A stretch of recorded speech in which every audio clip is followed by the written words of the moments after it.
Hello everyone. Welcome back to another episode of our JustNoMil. In today's episode, she's subtly gaslighting us and I'm just annoyed. DH sent his mom, JustNoMil, a back-off text. Update. DH texted MIL to back off now. It's not an intervention. Before we get started, make sure to subscribe so you will never miss a video. So let's get started. She's subtly gaslighting us and I'm just annoyed. Mil drives me bankers. She is constantly creating situations and blaming them on me or hubby. For instance, we made plans to take the kids out of town to a theme park for Easter. My SIL and her husband went up to see them for the Duke game a few weeks ago. It's their tradition. So MIL finds out we are going on this vacation and she sends us money to go towards it. Then she says SIL and BIL came up, and so she should see us now. Actually, she specifically said the kids, not us, the kids. She wants us to bring the kids on their spring break. Okay. No problem. We tell her we are waiting for the weather, but we'll let her know which days we can bring the kids up to see her. We booked rooms a week ago and let her know the 3 days she can pick from. She keeps acting like we will change our plans or something. I asked her today which day should I plan to bring the kids up. At first, she doesn't know and asks if we're sure we're still going. Then she calls back and says they have appointments on Friday and they could fit us in for a lunch and quick visit to the park. The other 2 days, they have absolutely nothing going on. So I'm supposed to pack up a 20-month-old and a 10-year-old, drive 2.5 hours so we can eat barbecue at a restaurant that is so dirty the tables are sticky, and then play at a park for 30 minutes. Then, stuff the babies back in the car for 2.5 hours home? She says this like I'm putting her out. I can't wait to tell DH. He absolutely detests the drive up.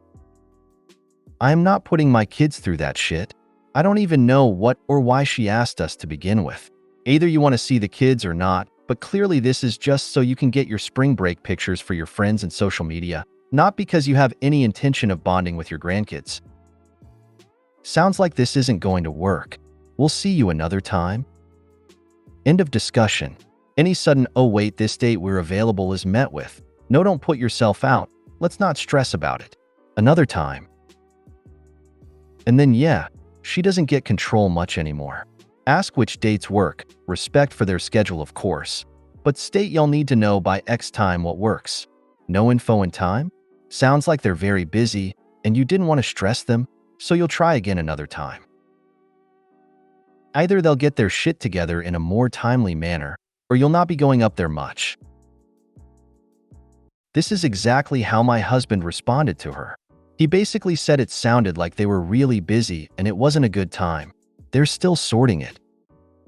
Hate that it won't work out. Maybe another time. And go have a ball at the park.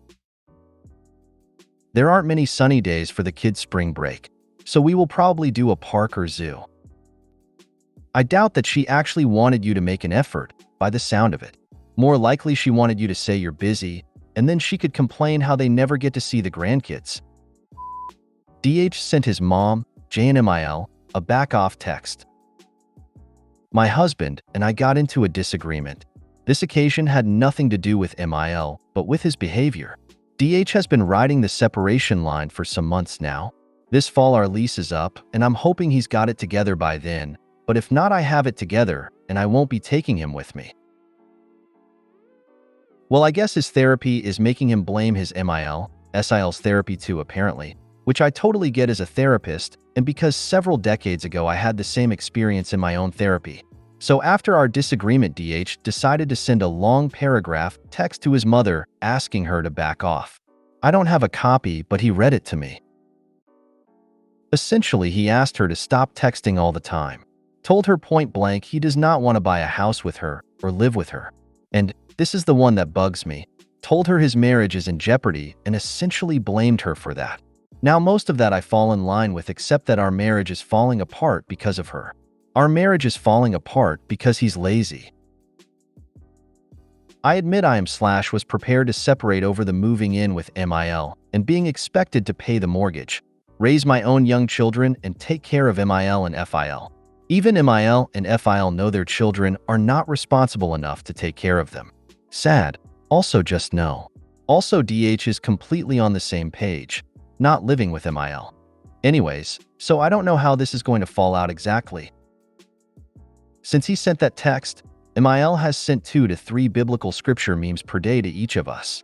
I don't know what to do with that, so I ignored it. I am Christian, but I don't believe in using scripture out of context or to attack people or make them feel guilty.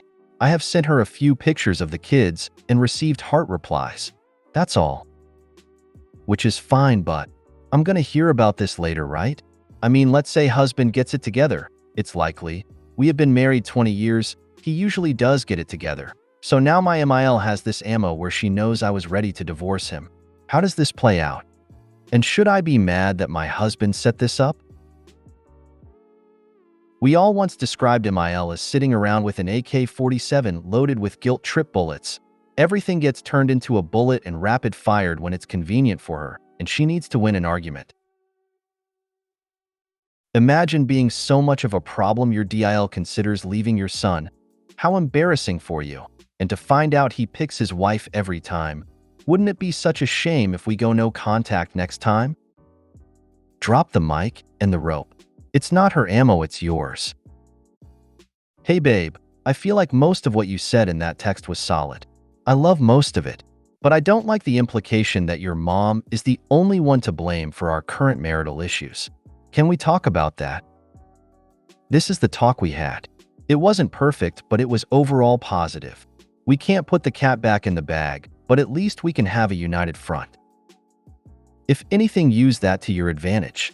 Warn her if her invasive behavior continues, you will cut all contact, because you won't risk your marriage for her. ID, also stick to no visitors. She can wait. I would stop and think if this really is a relationship you want to save. You said he's lazy, doesn't care for the children. What does he bring to the table in this marriage? 20 years is a long time to be battling with AMIL like that with no backup. If you're already doing it all, drop the 225 pounds anchor off at mom's when the lease is up in the fall. It is great that your so is getting counseling. Perhaps, after he has gone alone for a while, you can start going together. He still needs to go alone, but you can also try some couples counseling for the issue you outlined. One step at a time. So has recognized there is a problem, and he is talking to a professional about it. Update. DH texted MIL to back off now. It's not an intervention. So this is an update to my previous where DH texted his mom to back off. I had nothing to do with that original text, but I felt like DH may have thrown us under the bus. See previous post. Here's the update. Sunday, FIL's birthday. We call a few times and keep getting VM, so we get the kids and sing happy birthday and expect they'll call back later as they might be talking to other family or just busy. We put the kids to bed and I get some sleep because I have to work. I WFH third shift. Monday, DH tells me MIL says she didn't get the message until Monday. He exchanges text with her. Sidebar, we called at 4 p.m.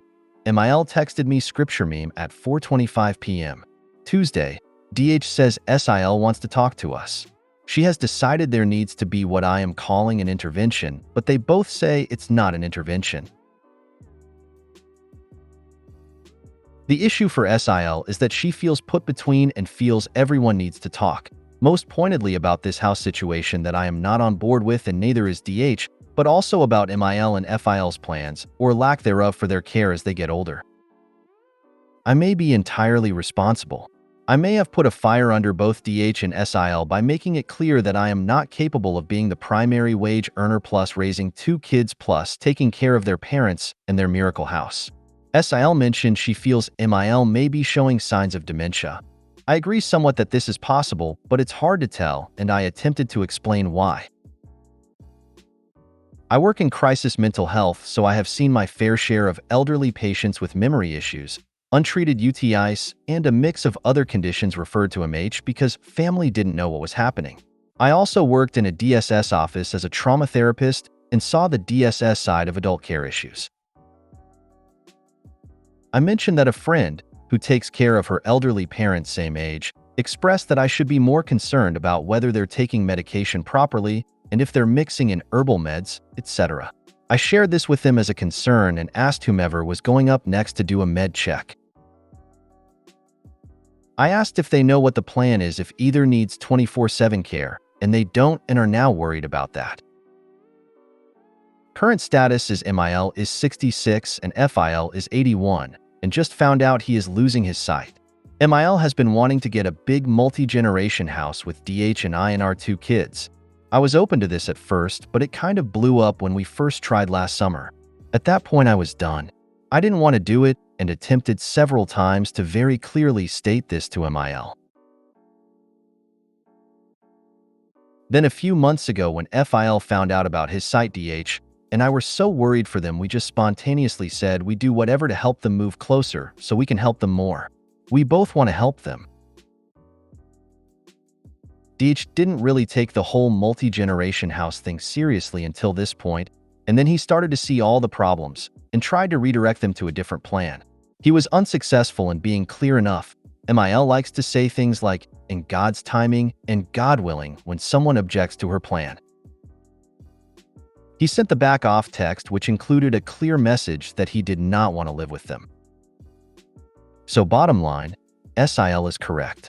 People need to clear the air and be more direct. I am a mental health therapist and I do not believe in interventions. Family therapy, yes, but a random stranger mediating a one-time conversation between people who poorly communicate rarely ends with any positive long-term results. Personally, I feel like it's some kind of setup. SIL got MIL and FIL on board first, then included us. Then made a whole, "we will come to you, and we don't want to make this extra for you" kind of speech because I brought up that we do not have a regular childminder, so it would be difficult with the kids. I suggested that DH go alone and I watch the kids. I suggested that we have the meeting aka intervention while both kids are in school/preschool. I realize I'm putting everyone out because this only overlaps W and TH 9:30 a.m. to 12:30 p.m., which is kind of ridiculous, but my 1-year-old has literally never been left with anyone besides her preschool ever, so I don't have a regular person. DH says my 10-year-old can watch the 1-year-old while we meet in another room. I think that's ridiculous because I never use my son as a childminder, except maybe a few minutes to run in another room quick. And bottom line, I think it is a setup. What for? No clue, but I don't trust it. DH says I'm paranoid. Now weigh in. Give it me. I know I am bombing this situation, but honestly I just have this idgaff kind of attitude about it all at this point, because I have already wasted so much energy trying to express myself and be heard.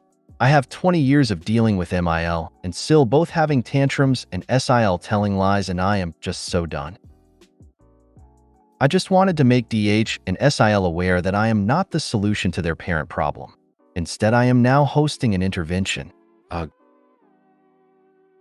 Personally, I don't think you should have MIL and FIL involved at this stage at all, and you don't need a mediator yet. DH, SIL, and yourself need to sit down together and discuss what support levels the 3 of you are comfortable providing before you get together with MIL and FIL. If that support is FIL and MIL need to go into a care home or community, then you need to present that as a united front. If SIL is willing to provide in-home care herself, then that is presented as a united front. If you and your DH are not willing to have MIL and FIL in your house, then that is made clear to Sil before you see MIL and FIL. This is not a situation that requires intervention or mediation. No means no. The only discussion that should be happening is where, when, what type and how are they going to afford their senior housing. You and DH are not moving them in or paying for their senior housing. If they haven't planned for it, then that's their problem.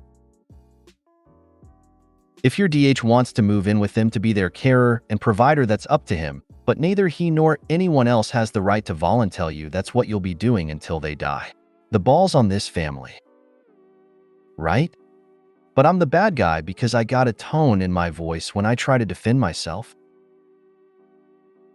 You do not have to attend any kind of meeting if you don't want to. Just be clear with your husband that his parents are not moving in with you, and you aren't moving in with them. His parents, his circus. No sugarcoating. Under no circumstances will I ever be your parents' caretaker.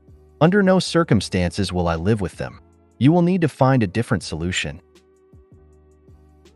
After the discussion, send them an email reiterating the point that their care plans will not revolve around you and your home, to get it in writing that you will not be involved.